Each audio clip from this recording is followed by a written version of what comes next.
Deputy Speaker, and I'm delighted to follow two such supportive speeches for the nuclear deterrent and the work of those who have crewed it for the last 50 years. And it is amazing when you think of the combination of high training and long periods of low activity that such personnel have to undergo. They truly are the silent guardians of the country, and we are hugely in their debt. And what's more, Madam Deputy Speaker, most members of this House recognise that fact.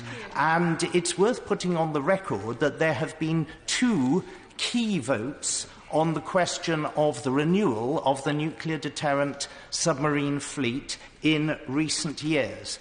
The first was under the Labour government of Tony Blair on the 14th of March 2007, where the House voted by 409 votes to 161, a massive majority of 248, to proceed with the initial gate of the replacement or successor submarine fleet. The second was under the Conservative government of Theresa May, when on the 18th of July 2016 the House voted by a colossal majority of 355, namely 472 votes to 117, to proceed to the main stages of development and production of the submarines.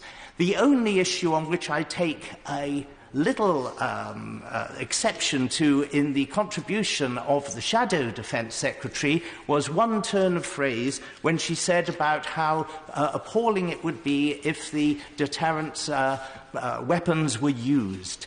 And I would gently remind her that the nuclear deterrent is in use every day of every week, all around the year, because the purpose of the nuclear deterrent is to ensure that nuclear war does not break out, because nobody is in a position to attack us with impunity. Of course, I give way first and then second. But you describe this as a deterrent. Can you explain to me why it's a deterrent if none of the missiles are actually targeted at any targets?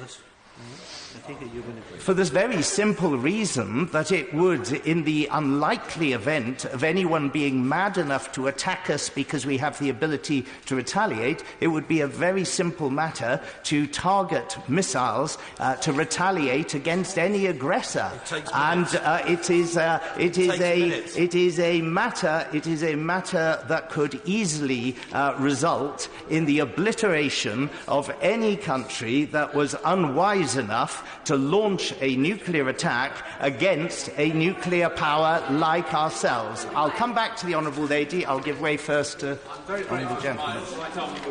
I join with him in applauding the speech from the front bench opposite, but does he share with me some disappointment that the Honourable Lady didn't take any interventions, because she might have been able to explain the fundamental flaw in the Labour Party front bench position, that you cannot have an effective deterrent if you've committed never to use it, as the Shadow Chancellor and the Leader of the Opposition have done?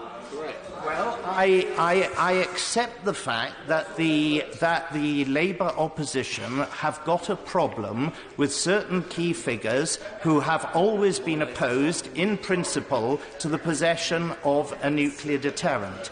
But today, in my opinion, is not the day to have that debate. I know that the Honourable Lady, the Shadow Defence Secretary, and indeed every one of the Labour backbenchers that I see opposite me today are wholly committed to keeping this country safe and strong. And if anyone can ensure that the leader of the Labour Party and the Shadow Chancellor are not allowed to undermine the sensible policy that has been outlined from their front bench today, it is this cohort of people, and I wish them the best of luck in that endeavour. I promise the Honourable Lady.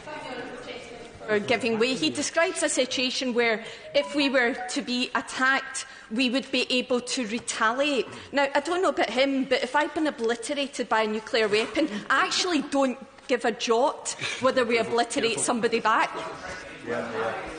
It's not. I'm very sorry to have to explain to the honourable lady that the whole point of our ability to retaliate is to ensure that we're not attacked in the first place. And you know, you do not have to have had. You really do not have to have had more than half a century of experience in this to realise that this is bound to be the case. And I wasn't going to quote Professor Sir Henry Tizard, who I've quoted many times in debates before, but it looks like it's necessary for me to do so. And Professor Tizard was the leading defence scientist in the Second World War at the time that atomic weapons were being created. And in 1945, he was supposed, with a committee of leading scientists, including Nobel Prize winners, he was supposed to look forward and see what the future nature of warfare might be. And his committee was not at that time allowed to explore the atomic bomb project in detail, but he insisted on putting in this primary rationale for nuclear deterrence, which holds as firmly today as it did in June 1945. And he explained that the only answer that these senior defence scientists, with all their experience of the Second World War, could see to the advent of the atomic bomb was the preparedness to use it in retaliation, thus preventing an attack in the first place. And this is what he said, and I'm sorry to inflict it on the House again.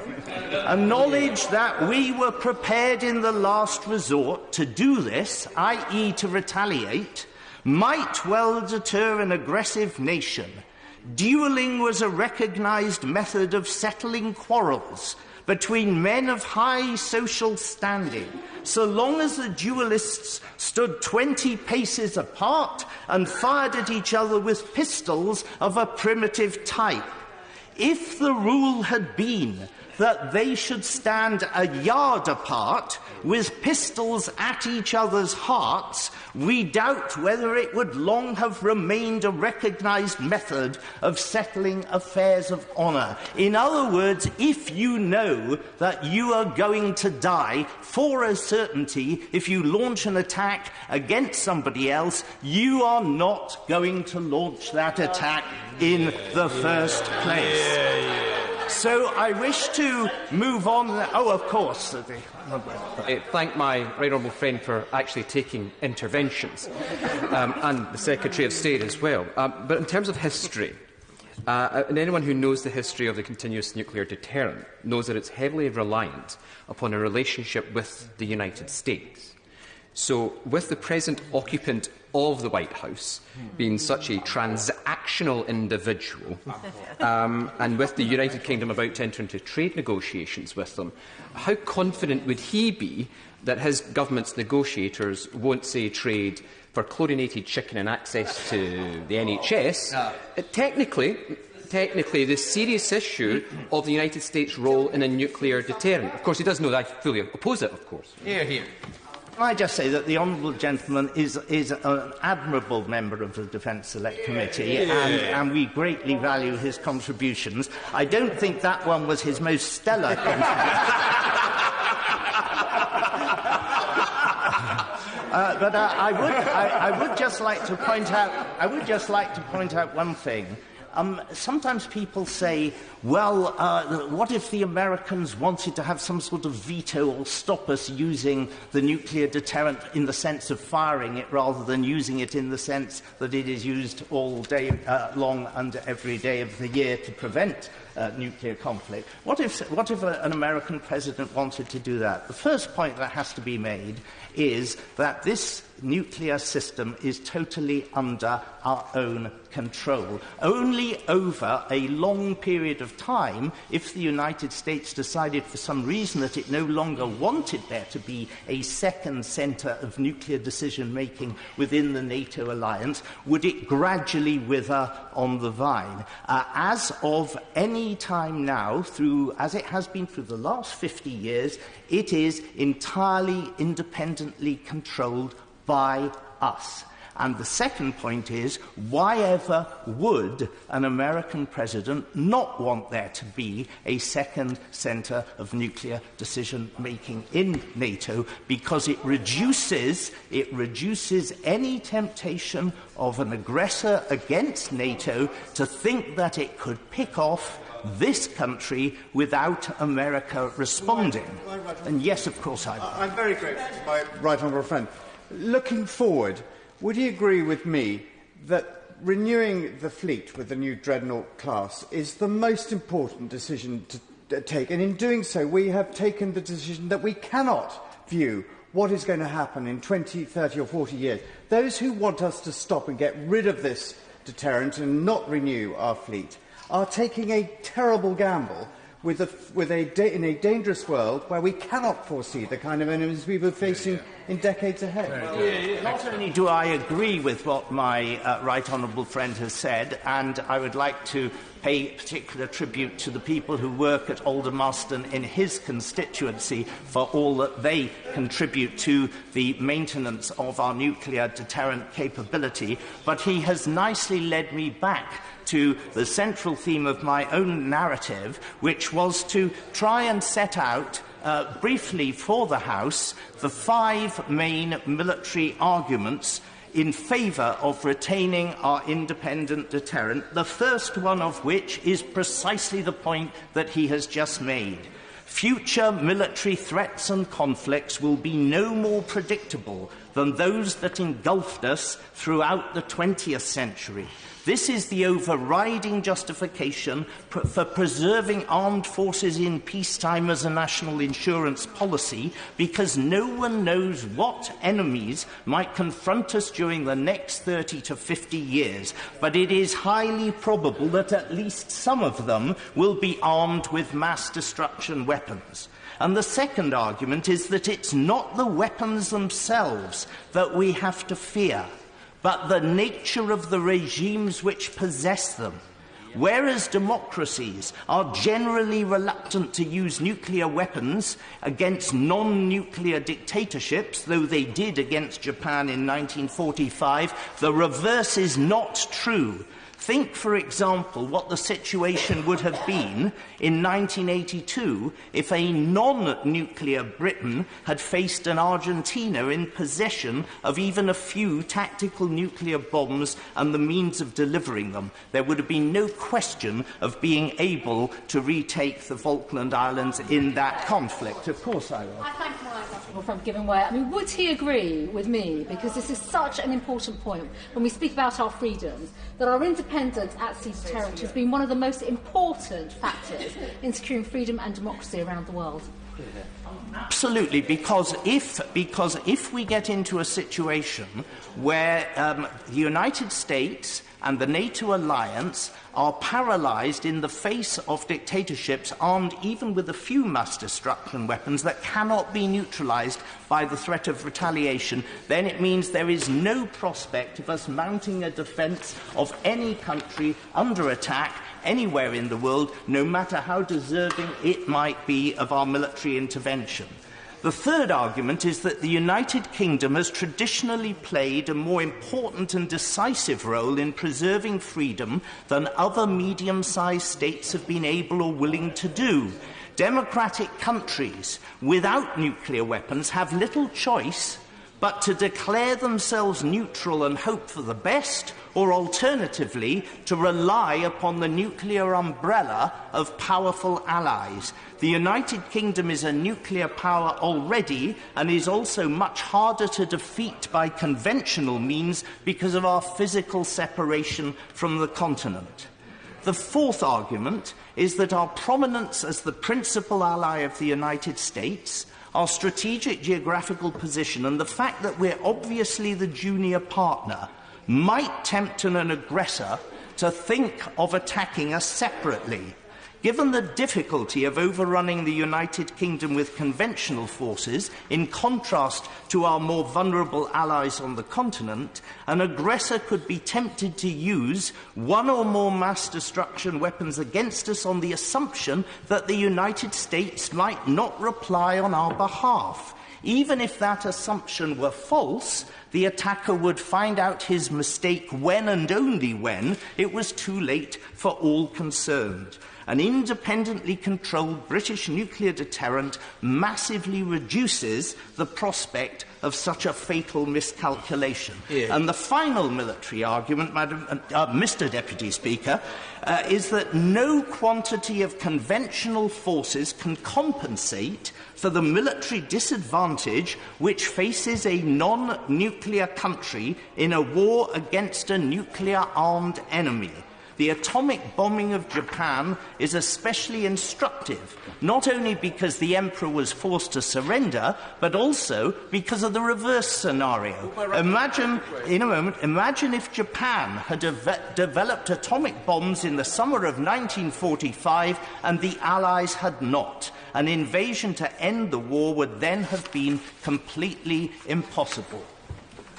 Thank you, Mr. Deputy Speaker, and I thank my right honourable friend for allowing me to intervene on him. Colleagues in this House, quite a few of them, have actually served in the British Army of the Rhine. Myself, I've served 3 times there. But when we, as conventional forces, practised deploying against an enemy, we were much sustained by the knowledge that there was a nuclear backup to our armoury. And that actually raised our morale. We thought people wouldn't dare attack us when we had a nuclear device actually in our hand. It would be mad to get rid of it. To Lewis, can I just suggest to members to help them? I'll be aiming for 10 minutes each from backbenchers. Dr. Julian Lewis. I shall endeavour to finish very quickly now, Mr. Deputy Speaker.